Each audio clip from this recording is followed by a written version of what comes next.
Hello friends, clients, and fellow financial advisors. My name is Ron Bullis and I'm the CEO and founder of Lifeworks Advisors. My guest on today's show is someone who I have personally been following and learning from for the last 6 years.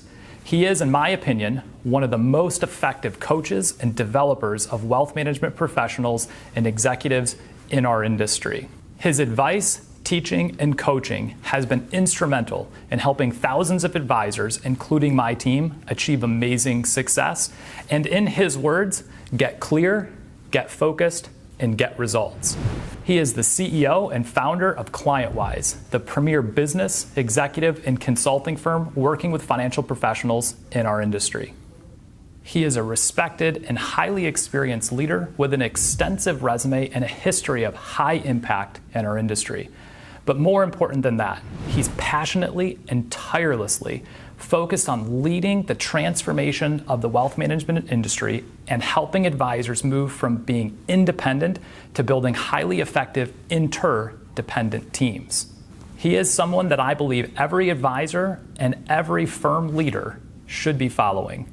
Welcome to the Future of Advice, Ray Sclafani. Ray, welcome. Thanks, Ron. Good to be here.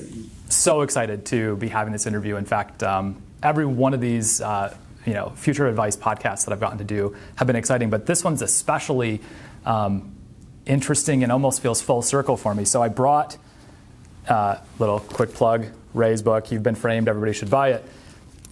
You spoke at a Northwestern Mutual event, January of 2015. I found my original notes from the event, 4 pages. That's fabulous. Of notes, and when I look at the learning and the advice that you shared with me and my team then, and what we've implemented to get to where we're at, even doing the Future Advice podcast, I would say ties back to Ray Sclafani, ClientWise, January 2015. Well, thank you. Congratulations on all your success. You've come quite a long way and built a wonderful business. Yeah, it's been a very interesting journey. So for people that maybe aren't familiar with ClientWise, aren't familiar with who is Ray, and we'll talk about your book in the podcast here, let's just start with a quick intro. You've been in the industry for 30-some years. 30-some years. Yeah.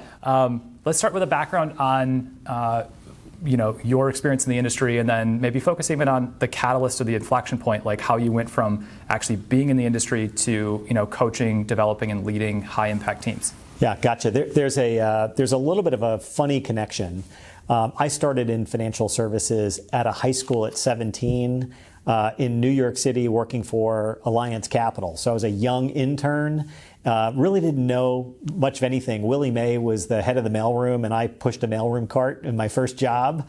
Found myself doing lots of operational jobs. When I graduated college, obviously, I was fortunate enough to get a full-time position back in New York. I went to Baylor University in Waco, Texas for my undergraduate work. And interestingly enough, very quickly, Alliance asked me to move back to Texas, and I was a young wholesaler calling on financial advisors.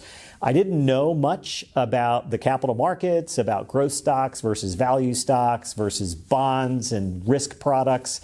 But I knew enough. I had a great mentor back then who suggested that I travel from office to office in the region I was responsible for covering, which at the time was North Texas and Oklahoma, and just see if I could get 15 minutes with all the top advisors and figure out what they were doing successfully, and then repurpose those great ideas to share with lots of other advisors that were up and coming and wanting to grow. Very quickly, I learned that my passion was really understanding what are the best in the business doing, what new grounds are they carving, what new paths, how are they serving clients, how are they scaling and building their teams. I mean, this is back in the early 90s, of course, and I learned a lot, and I learned that I loved that part about it. I happen to be good at the sale of investment products, and rose the ranks at Alliance Bernstein, now called AB. And I was fortunate in my last role at Alliance Bernstein as a managing director and a partner in the firm was to build out the Advisor Institute. And I took my original experience and passion for helping advisors, learning from the best and sharing with the rest, to a spot where I could build out and do that for Alliance Bernstein.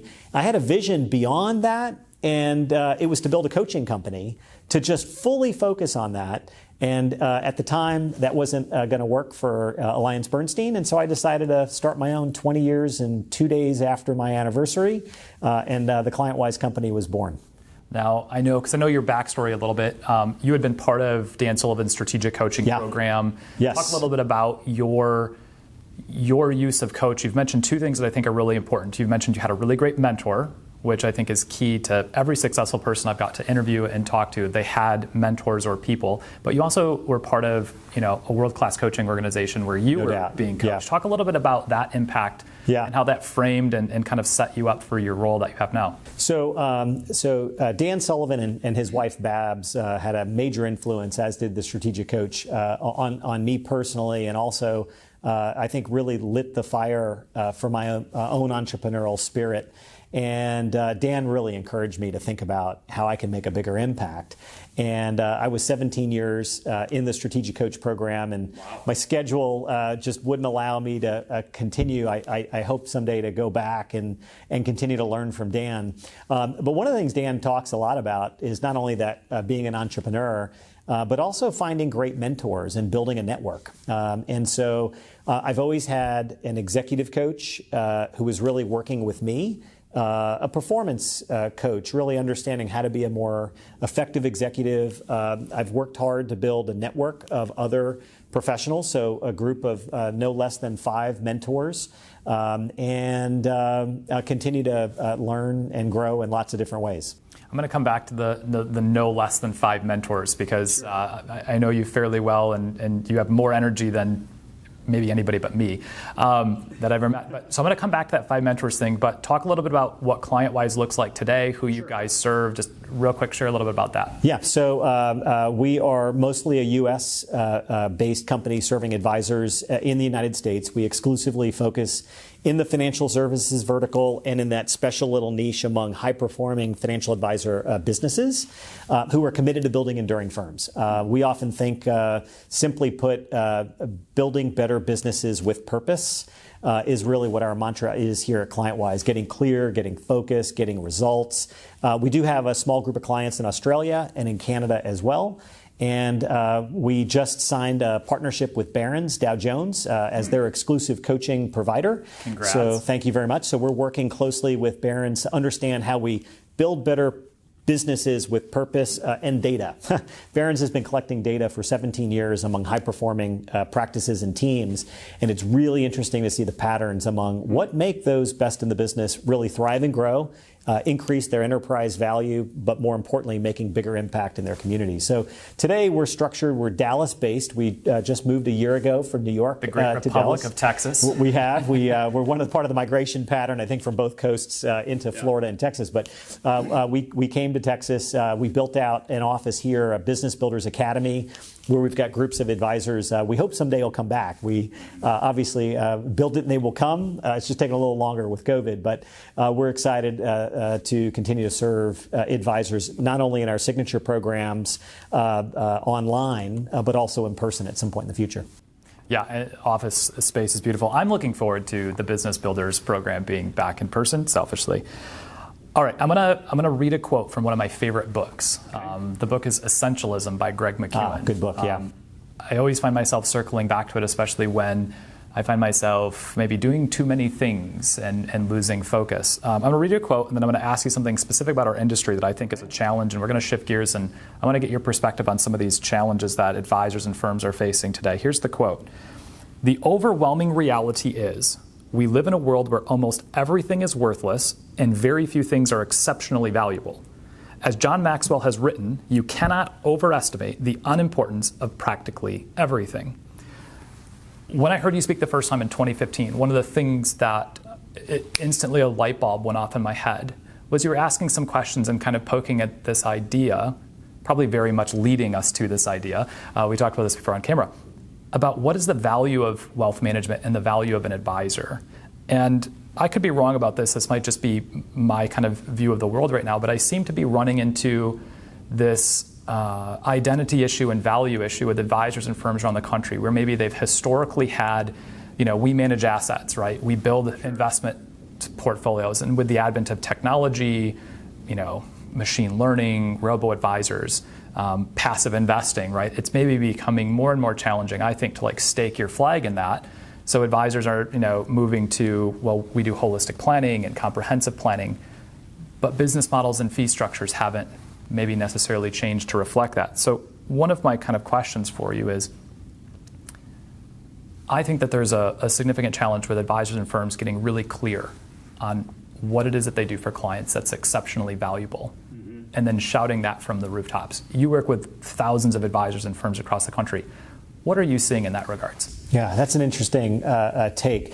So I think let's zoom out for a moment and just look at the profession overall and the impact that financial advisors have on the lives of so many. So we believe strongly at our company, I personally believe strongly that the impact a great advisor has makes this such a noble profession. I've never been a financial advisor, but I admire advisors greatly for the work that they do with clients. And I've experienced that with my own financial advisor. My wife and I have as first-generation wealth creators. If you think about the nobility of the profession and the impact that an advisor has, not only in the life of that one client, but the ripple effect that has multi-generational.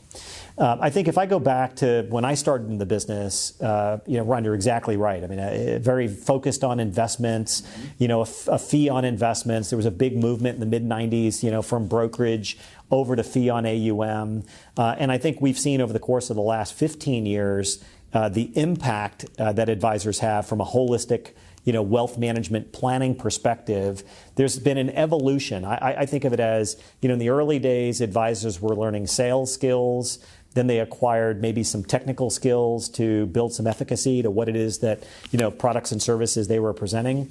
I think the big shift really is around leadership. And the leadership that advisors bring not only to the families they serve, to the clients they serve, but how they're leading the transfer of that wisdom and knowledge to the next generation client. And you think about what it takes to build something that's truly enduring. The best in the business today are focused, this is our take, our observation, so it's my truth, it may not be true, but our observation is that advisors who are really scaling up and growing are focused on building succession strategies, not just for themselves, but for clients. And let me be very specific. Most advisors imply, hey, I'm going to do what's in your best interest, and I'll be here with you, Mr. and Mrs. Lubner, through life transition. We'll serve you. Well, sort of.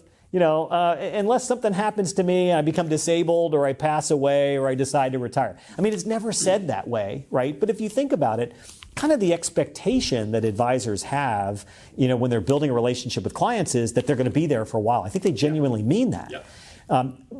But they won't. I mean, people eventually transition out of the business and they expire. And the whole idea of, dying at your desk, with your boots, and then what happens to the client? Yeah. That's not so noble. So I think the value proposition is shifting. I think what I'm observing is advisors are smartly bringing on next-gen talent. They're developing those talented professionals to be able to build a trustful relationship multi-generationally with the heirs of their clients' wealth. But it's going to require a much higher degree of operational efficiency, the advent of technology, and how that fuels the relationship, and what planning and philanthropic, sort of strategies look like. The next gen's looking for something maybe a little bit different than their parents and grandparents had. So advisors are needing to adapt to that. So the value creation is going to look different in the future than maybe what it has in the past. Yeah, and I think I've said this to maybe several dozen leaders of firms in the last 2 or 3 years. I've asked the question: how many of you in the room, have an account at one of the leading robo-advisors or fintechs, like a Wealthfront or a Betterment, or go down the list? And I'll routinely be amazed at the number of people that say, "Why would I have done that?" It's like, well, because that next-gen client, your clients, maybe kids or their grandkids, they have a smartphone, they download one of these robo-advisors apps, and they're literally managing all their money and they're investing in 3 minutes. Yeah, that's right. Well, and you've got the crypto, right? You've got the excitement with all, the hot stocks and, GameStop and the like. I'm watching my own young son, over the last 3 months. It's absolutely hilarious how he's dug in. I mean, he just graduated with his master's in accounting and finance, and he's studying for his CPA exams as he transitions and works with KPMG, here in the fall. But in the interim, he's trading, GameStop. He's making money, and he's concerned that the brokerage firm that he has chosen, no names mentioned, is actually leveraging his shares. And he doesn't want those shares leveraged. And he's like, no, I want those shares in my account. I mean, this next gen, man, they're all over it. They're so on total different level of conversation, for sure. I've been seeing, and we have, at our firm and some of the advisors that are kind of close to us, that it's less now about accessing the markets, and it's even less about like a conversation about what they're owning or not owning. It's really more about like navigating, like how do we pull all these pieces together? They're saying to us like, look, I can get online and I can buy all of those things faster than you can open an account for me, Ron. And it's like, yeah, true. That's true. Very true. And you can do all those things with no liability and risk, where if I even like stepped into some of those spaces, right? But it starts to become a conversation, and I hear things like, but I want to have somebody make sure that I don't make the mistakes my parents made, or I want somebody just to like handle all of this stuff because I don't want to dig in and learn employee benefits and taxes and this kind of thing. So I think it's the technology piece is shifting. I want to read another quote, but this one's from TD Ameritrade does their FA Insight study. I think every other year or something like this. Our firm's gotten to participate in it now for the last couple of years, and the 2021 I found. I mean, it came out right kind of in the, I won't say the middle of COVID, because who knows whether we're in the beginning and the middle of the end, right? Let's hope we're at the end. But it came out, in the summer of 2020, and there's some really interesting, so I want to read a quote for this and then ask you a question about pricing and business model. So here's the quote from the 2020 FA Insight study by TD Ameritrade. A pricing structure inconsistent with the value provided handicaps firms when it comes to telling their value story. This is particularly relevant when firms are heavily reliant on AUM-linked fees, while so many services that clients receive are unrelated to the managing of investments. In that same study, they said that the average firm surveyed listed 15 on average services that they provided their clients. But 96% of their revenue came from the two around assets under management. No surprise. Yeah, right? No surprise. So pull this into the conversation about this idea of what a firm has to look like in the future, what this challenge on the business model and having to deliver a different value to, I'm not even going to say next gen client, because I think baby boomers, right, are really, they're all over. They're all over this now too. Totally, right? yeah. So share. Okay, this is also a big question. This is a huge question, and this is the third rail on the 7-line subway in New York City. This is one of those tricky ones, but let me tell you how I think about it. Yeah. It's about alignment. Simply put, it's about alignment. The alignment between the value that advisors bring to the relationship and the fee that they charge for the value that's created is not an alignment in many ways with what clients need and want and value today, and what advisors value in their delivery to clients. One of my mentors, Mark Tibersion, who is a genius in his own right, and once said to a group of advisors, the value that an advisor brings to the client is not aligned with the value that the client brings to the relationship. In other words, if you think about, this is a funny industry. The value is what the client brings to the relationship. If they bring, $1 million of investable assets, the advisor charges a fee on that. If they bring $5 million to the relationship, there's a fee for that. So this is an interesting one. And I think about what the best advisors, the most effective advisors, the most successful advisors are building their teams out to deliver value on the planning side, on removing the complexity. I mean, as a client sort of increases their affluence, there's a level of complexity that increases as well. And the advisors who seemingly are able to remove some of that complexity and simplify tend to win big. I think if you also step back and look at the fiduciary, the fee on AUM model, there's not many advisors who charge the same fee for every client. There's not every client that values just the fee on the AUM. So there's a disconnect here that I think will shift, I think, in the future. Unfortunately, I don't think it'll shift anytime soon. I think this fee on assets under management is sort of a gig in town that works. It works for clients, it works for advisors, but it's getting trickier for advisors to be able to say to the client, wait a minute, so I'm going to charge you a fee here, but I'm going to do all these other things for you. But what we're watching is the advisors who shift that fee. I'm not saying they're getting rid of their fee on AUM. I think they're keeping their fee on AUM because they're charging fee for it's a legitimate job function. There's no doubt about it. Yeah. But I'm noticing more and more advisors, especially in the independent and RIA space, are increasing sort of the fee for planning, that fee for service. I mean, if you really stop and think about the fiduciary, it's the fee for service, not the fee on AUM. Correct. And that is the ground level of value creation. And when you ask a client, hey, what's the one thing you value most about my firm and I and how we serve you? It isn't likely to be, oh, well, you manage my money better than anybody else. And so I think as advisors really check in with where they believe their value creation sits, most often it'll be in the relationship they have with the client. The clients trust advisors deeply. And there's value creation in building that trust with their family to serve as an advisor. In fact, it's funny, I ask advisors all the time, like, do you help clients through transition, sending kids to college? Yes. Have you ever attended a funeral? Yes. How many of these advisors are helping parents navigate raising of children, or help them think about, hey, should we lease or buy a car? Oh my gosh, we're thinking about refinancing. What do you think of these banking rates?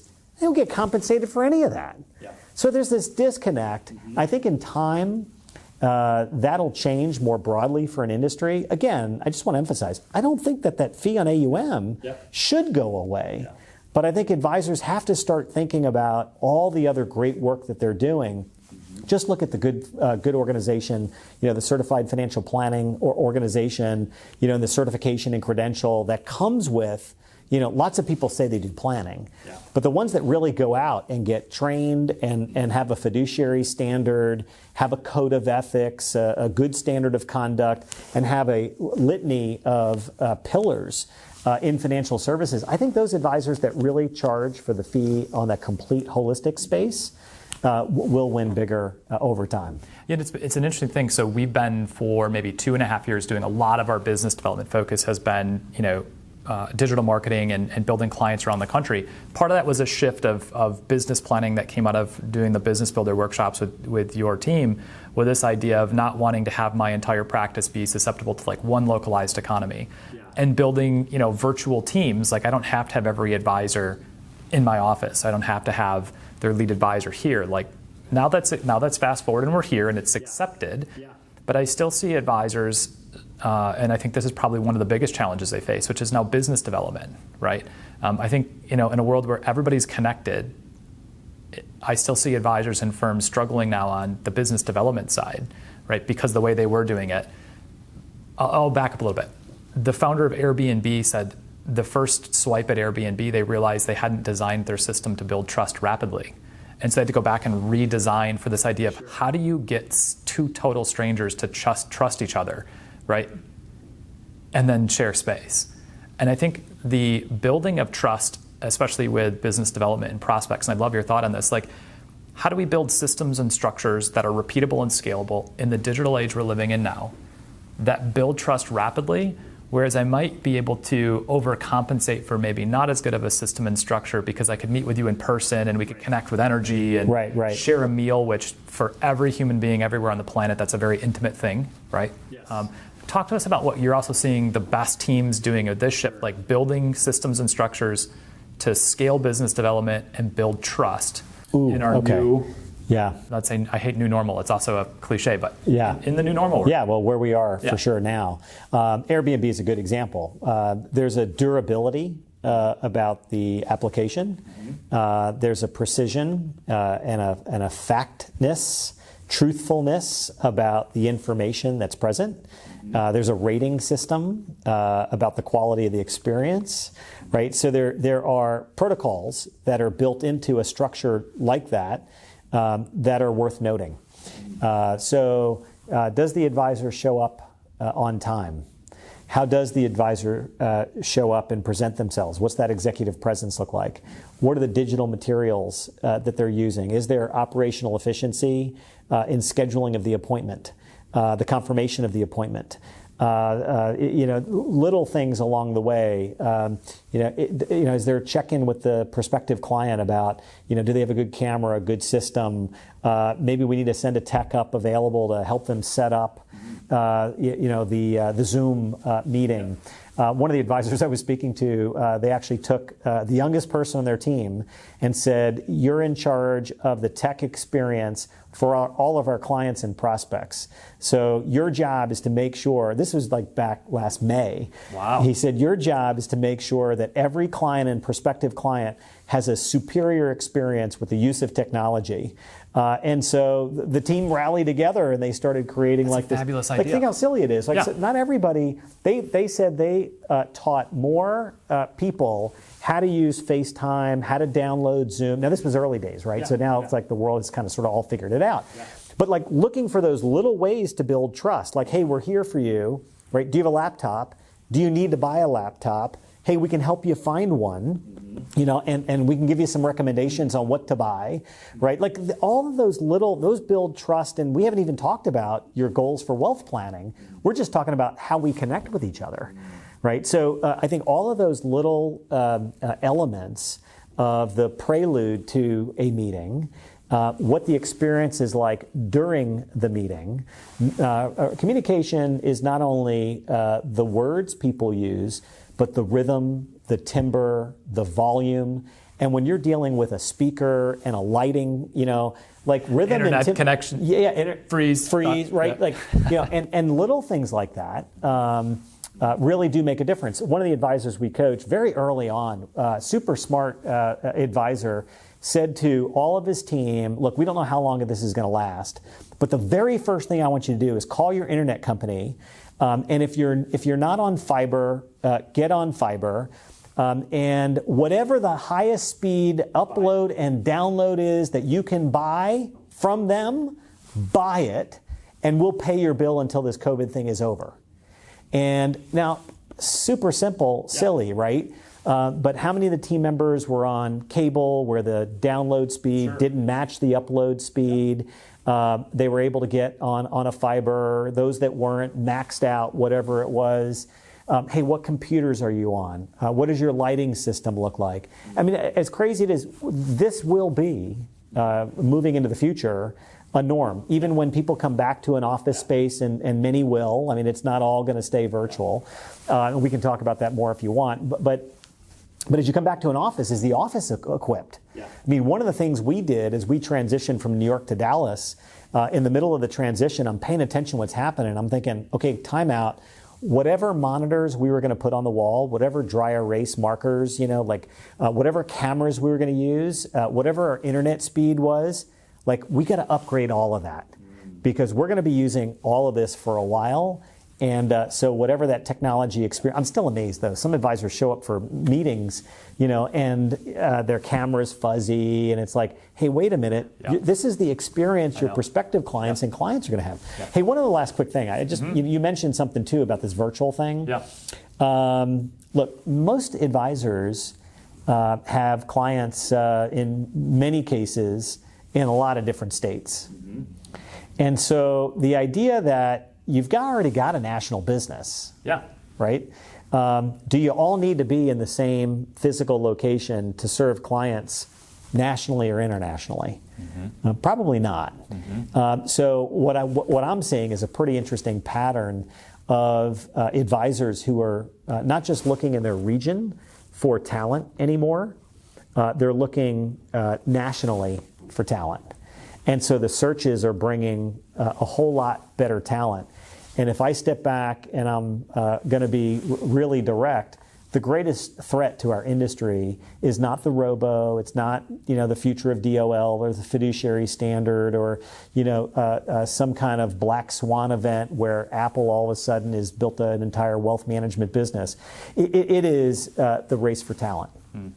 Yeah, let's pause. That's actually, that was going to be one of the key topics I want to talk about, because I agree with you. Robos have been around now for 15 plus years, going into 2 decades, right? And before I was in the business and right as I was starting, I had perfectly timed entry into the world of wealth management. I started in February of 2008. That's perfect timing. Yeah, perfect time, right? Everything's right. chaos. Baptism by fire. Yeah, everything's chaos, but it's also good when you're at zero. There was nothing, I didn't go from 100 million to 40 million, right? Robos haven't changed the desire. In fact, Ernst & Young does a global wealth management report. I find myself referencing it all the time. The last one that I can find was from 2019. If you Google it, it's the 2019 Ernst & Young Global Wealth Management Report. And they talked about some really, really interesting things in there. One of them was they said that 80% of the 4,000 some wealth management clients they surveyed said they wanted more financial advice, more personalized advice and planning. Right? Like 70% of them had more than one fintech application on their phone. And these aren't just 30-year-old, 25-year-olds. The fastest rate of fintech adopters in their report was the baby boomers. Right?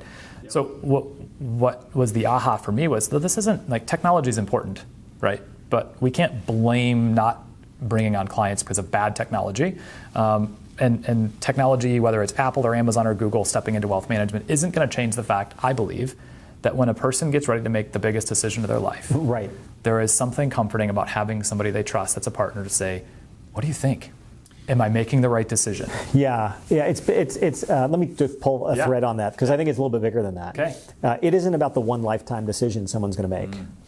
There's a periodic element of smaller decisions along the way, and as advisors become more of a thought partner to their clients, we're actually seeing more and more advisors enroll in our coaching skills course because they're interested in acquiring those skills to be able to partner with the client and help the client make powerful decisions, irregardless of the wealth piece or the retirement piece but think about the myriad of decisions.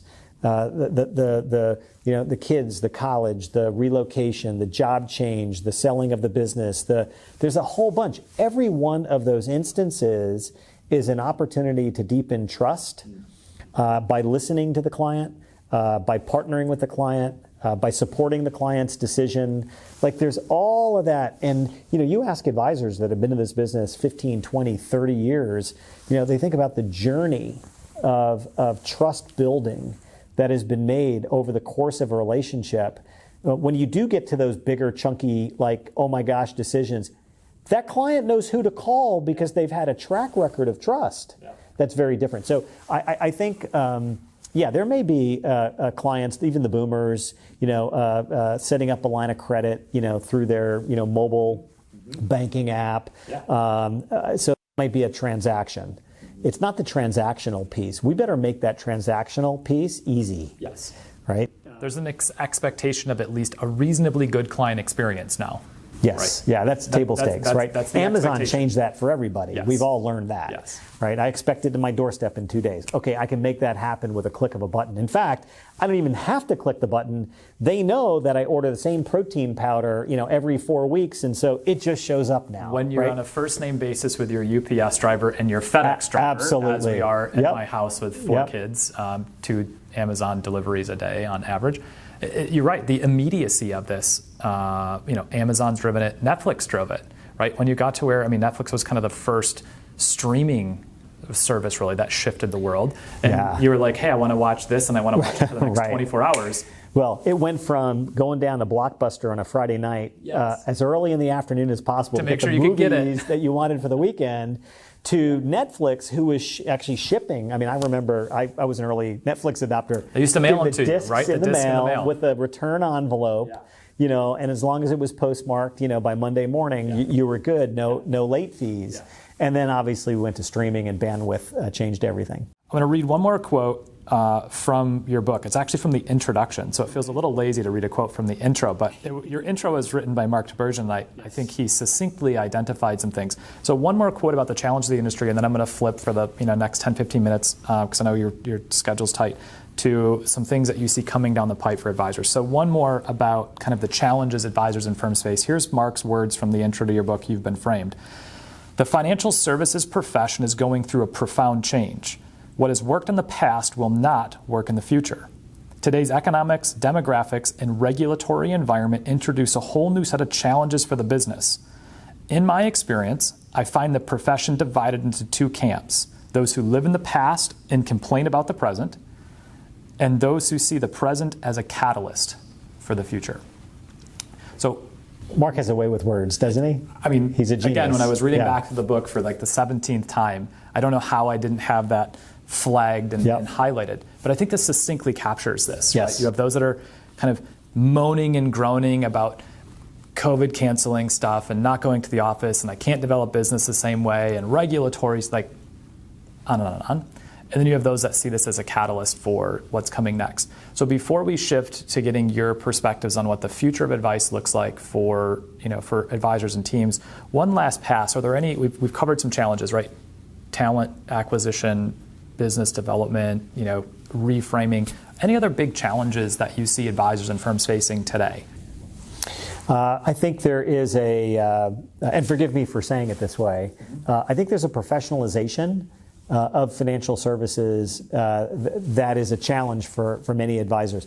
Not that they're not professional, but moving from a producer mindset, moving from a delivery of products and services mindset, which is somewhat transactional, to a business structure, a professionalization where there's corporate governance on the team, there's hiring strategies, there's professional development planning for each of the members of the teams, to equity ownership and operating agreements. There's this evolution among the best in the business, and you're seeing evidence of it too with the PE firms entering the business, sure. right? Yeah.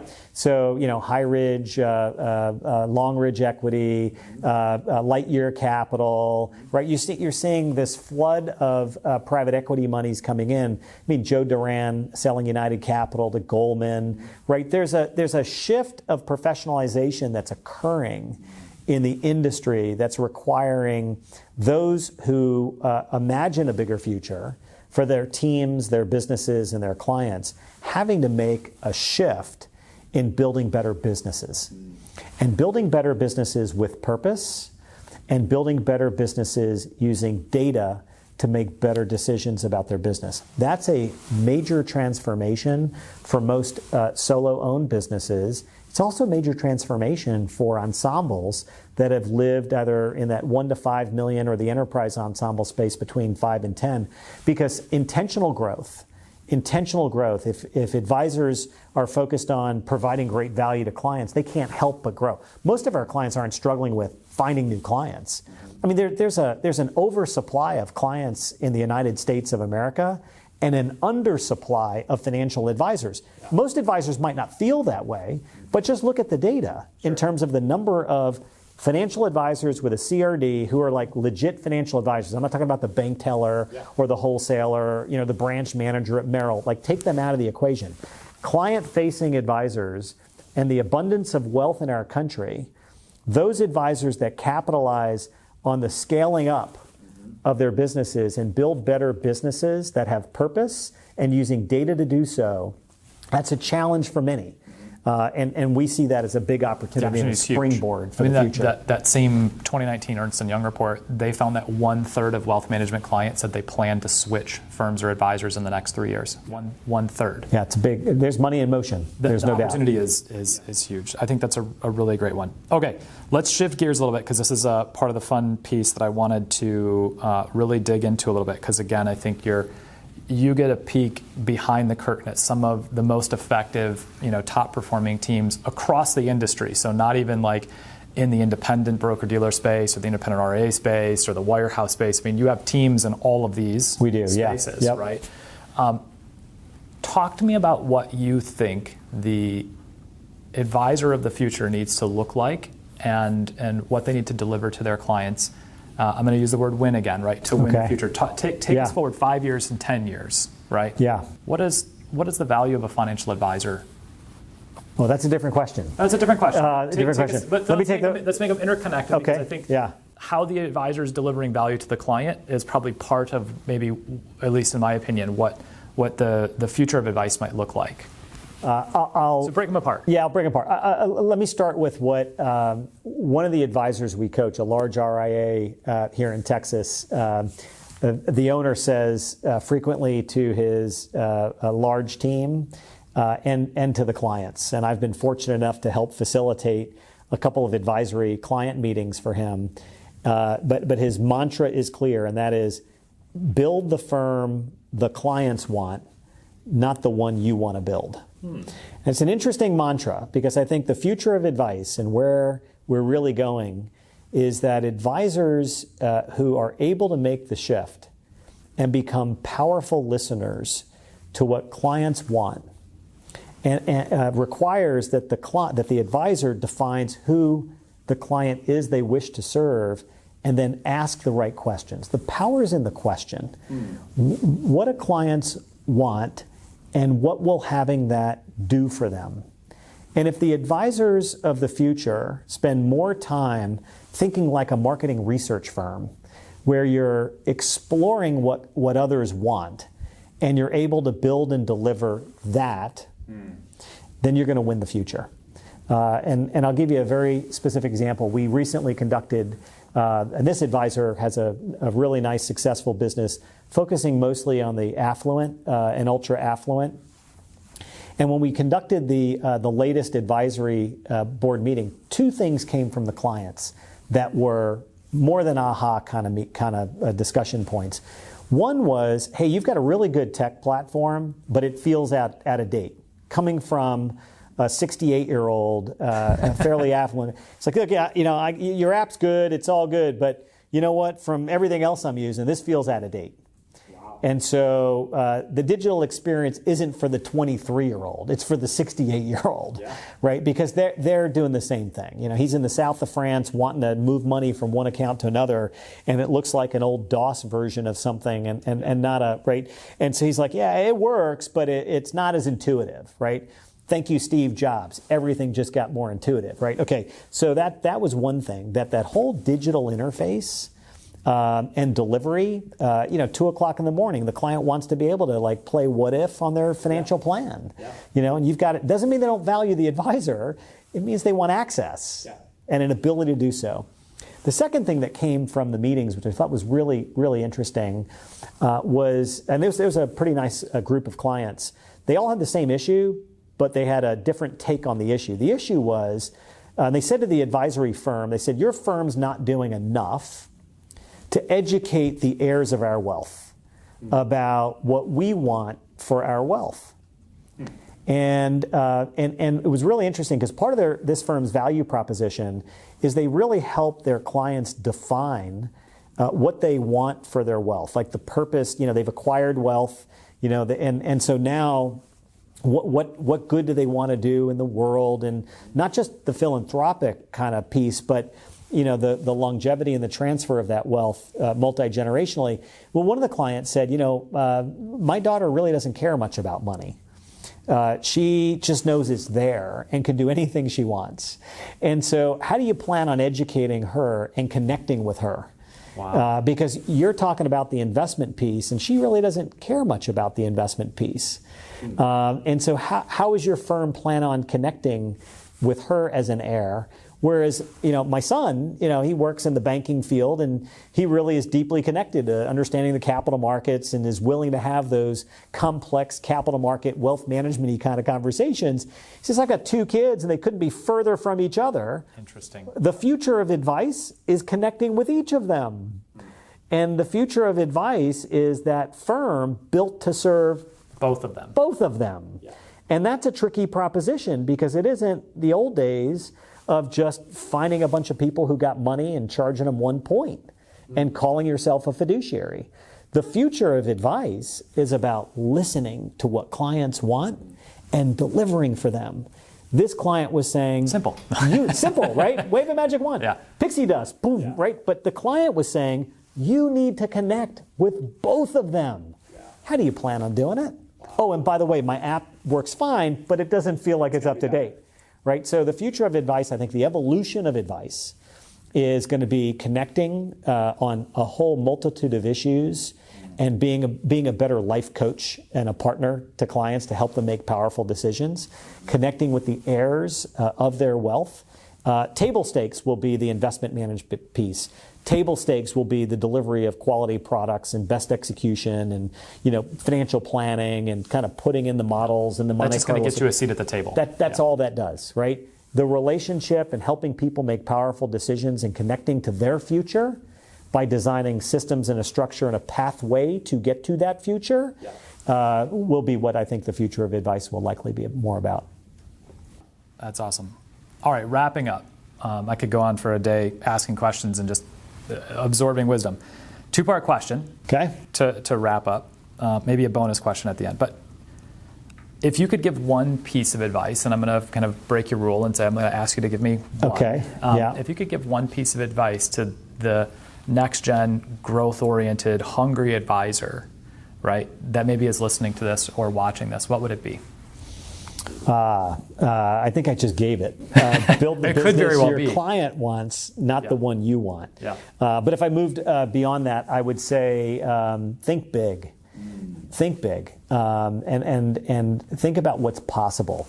I'm more excited about the business today than I think I've ever been in 35 plus years because I see now how financial services has evolved. The expansive need that the community, our citizens in America have, the entrepreneurship and what our country has been founded upon. Like you can build anything today. I mean, so I would not let the old structures. Marshall Goldsmith wrote a really good book, What Got You Here Won't Get You There. And I would encourage that, by the way, the title doesn't do the book justice. It's really about leadership and about recognizing what shifts as a leader you've got to make. But the title is a pretty cool title in that I would look to the future as dream big, think big. What does a multi-billion-dollar firm look like? How can you create value for your team members? I look at great companies like, Google and HubSpot and, Salesforce and Marketo and some of these marketing companies and high-tech companies that have done such a beautiful job at building team culture and excitement around the purpose behind what you're building, using data analytics to make better business decisions about organizational structure and profitability that drive enterprise value. Like, think big. It is really possible here, and you've got just the early stages of M&A activity. I mean, I say early stages. It's just been 6 years that we've seen this ramp up of money in the industry. Yeah, totally. So I think the possibility is really big, and you can build it. If you can dream it, you can build it, and now's the time to do so because I think we're about to experience, and I don't mean to be sort of Nostradamus-ish here, but I think we're about to experience in our country. Coming out of this pandemic, sort of a community of people just ready to explode and try new things. And I think we're going to see an entrepreneurship in our country and a movement over the next 36 months that we could have never imagined pre-pandemic. That's interesting. That's awesome. Catch the wave. Okay. Think big. I like that. Okay, second part question. This is always one that's a favorite for me. And I think I know what one of your answers is going to be because you mentioned it right before we went on camera. Top handful of books that an advisor should be reading right now or a firm owner. You mentioned one of them to me on camera. You said it's the best book you've read in 5 years. Yeah. What are the top three? If you're to pick 1, 2, 3 books, just think fast, hammer off some that you think Okay, so I'm a big avid reader. Yeah. I'll pick... so when I say it's probably the best book I've read in 5 years, I really do mean it. Yeah. Think Again. Think Again. By Adam Grant. By Adam Grant. He wrote the originals, but this book has great stories in it. It's a really, really good read. I would say read it with your team, read it with your kids, read it with somebody you love, and think again. And it's a brand new book, just came out a few weeks ago. And I had the pleasure of listening to a 2.5-hour interview of Adam Grant on Clubhouse that was just absolutely phenomenal. I think the guy's a genius. So think again. Everything that we know, Brene Brown said it best as a descriptor of the book. It takes more energy and courage to relearn what we've already learned and to think again. And Brene, I'm a big fan of. If you haven't listened to Brene Brown's podcast, I'd encourage you to do so. Second book, an oldie, but I would go back. Anything by Robert Dilts is genius. Dilts was a early day effective communicator. One of his older books, though, is one worth pulling out. And it's really about belief systems and belief structures. It's kind of in line a little bit with Think Again, but in a different sort of way. And that is From Coach to Awakener. From Coach to Awakener. Yeah, by Robert Dilts. You'll find it on Amazon. It's an oldie. It'll be a used copy, I'm sure, that you'll buy. And then the last book, I would say, is one of my favorites. It is Measure What Matters by John Doerr. Doerr. Doerr was a venture capitalist in a startup company called Google and has been a board member on many different high-tech companies and has been super successful in helping companies that are committed to growth restructure their old MBO KPI structure into an OKR structure, meaning and if you read any of Simon Sinek's work, the Start With Why and that there's a purpose behind the business. Well, what I like about Doerr's work is he marries this idea of the purpose-driven company, this idea of like, what are your real objectives? What are you really trying to achieve? Like, let's not just write goals down and build a plan without understanding what really are the longer-term objectives. And if each professional on the team understands what the objectives are of the company, then you allow members of the team to get way more creative about designing their own objectives and measures of result. And that collective interdependent structure of creating strategy is far more effective than the old top-down management, key performance indicators, and so I would say Doerr's work. And what's great about the book is there are a key set of 4 chapters that are extremely powerful, and the audio book is actually better than the written book because the audio book, he interviews CEOs along the way. So the case studies in there are him. Yeah, they're all So you get the real life That's sense. awesome. Yeah. So Think Again by Adam Grant, From Coach to Awakener by Robert Dilts. Yep. And Measure What Matters by John Doerr. Awesome, yep. You got stuff. Ray, I have, as always, absolutely enjoyed this time and listening to your experiences and your wisdom and stuff. So thank you for carving out the time to be on the Future Advice podcast. Hey, congratulations on all your success. It's an honor to be here and to help in any way. Yeah, thank you. All right, so if you are a next-gen, growth-oriented, hungry advisor wanting to grow and build something really big, I would highly encourage you to go to ClientWise.com. Ray has an amazing team. This is a plug for ClientWise because my team has been using them with amazing results. Can't speak highly enough of his team. If you're somebody who's been in the business for a long time and you're thinking about succession plan or getting unstuck, or you still have a vision for what you want to build, ClientWise.com, reach out to Ray's team. They have groups all over the country. Most of us are meeting virtual right now, hopefully soon to be in person again. Again, my name is Ron Bullis with Lifeworks Advisors. Thank you for watching, and I hope you enjoyed another episode of The Future of Advice.